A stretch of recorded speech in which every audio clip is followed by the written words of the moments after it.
حافظ صاحب ایک سوال تھا فیصل صاحب کا کہ آپ نے پھر پی ڈی ایم سے پروٹیسٹ کیوں نہیں کیا؟ پوچھتے ان سے. لیکن ندیم بھائی کچھ باتیں میرے بھائی فیصل واڈا صاحب نے کی، میں اس کی تھوڑا وضاحت کرنا چاہتا ہوں.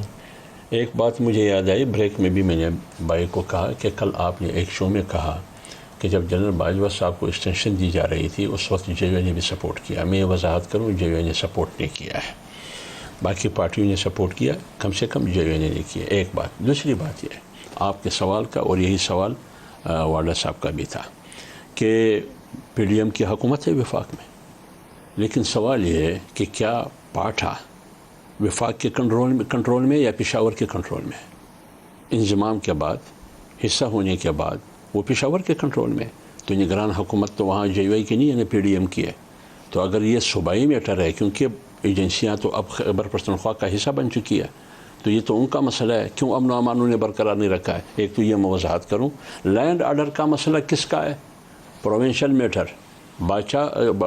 باجوڑ جو ہے فاٹھا وزیرستان یہ آج کے پی کا حصہ ہے. جب کے پی کا حصہ ہے، نگران حکومت ہے وہ مشاورت سے بنی تھی، آپ کی مشاورت شامل تھی اس میں. جی تو پھر آپ کی مرضی سے آئی ہوئی حکومت ہے. نہیں، میں یہ کہتا ہوں کوئی باہر سے ابھی جو نگران حکومت بنے گی، نہیں ابھی جو نگران حکومت بنے گی پشاور میں جو ابھی نگران حکومت میں ویسے وہ آپ کی مرضی میں سے آپ کی بات کی تائید کرتا ہوں نا.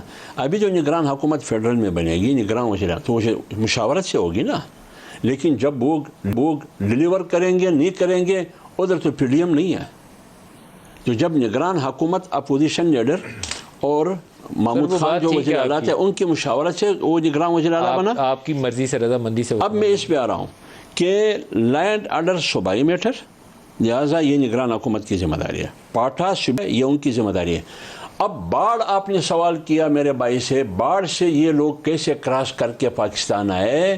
باڑھ پر بھی مولانا فضل الرحمان صاحب چوکیداری دے، یا آصف علی زرداری صاحب چوکیداری دے، یا شہباز شریف صاحب چوکیداری دے، یا میں اور واڈا صاحب وہاں چوکیداری دے. کیوں نہیں آپ صبح اجلاس کرتے اور اس کے اوپر بحث کرتے کہ یہ جو واقعات ہوئے ہیں روزانہ کی تعداد میں نا 3-4 ہمارے فوجی جوان شہید ہو رہے ہیں، پولیس والوں پہ حملہ ہو رہا ہے. اب آپ کی ورکرز کی کنونشن پوری اڑا کے رکھ دی ہے، باقی 100-150 جو زخمی ہیں ان بیچاروں کی کیا حالت ابھی پتہ ہونا تو یہ چاہیے تھا. آپ قومی اسمبلی میں سارا دن لگائیں. آپ کی بات صحیح ہے، ہونا یہ چاہیے تھا. ابھی وفاق کو، فیڈرل حکومت کو یہ ذمہ داری ادا کرنی چاہیے تھی، اور صوبائی حکومت کو بھی، کہ جیسے آرمی پبلک سکول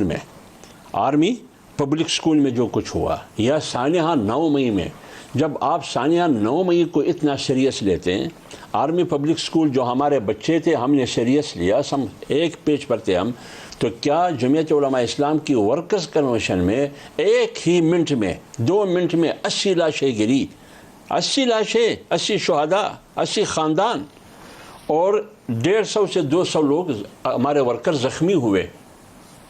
تو کیوں نہیں ہے؟ آپ کہاں ہے؟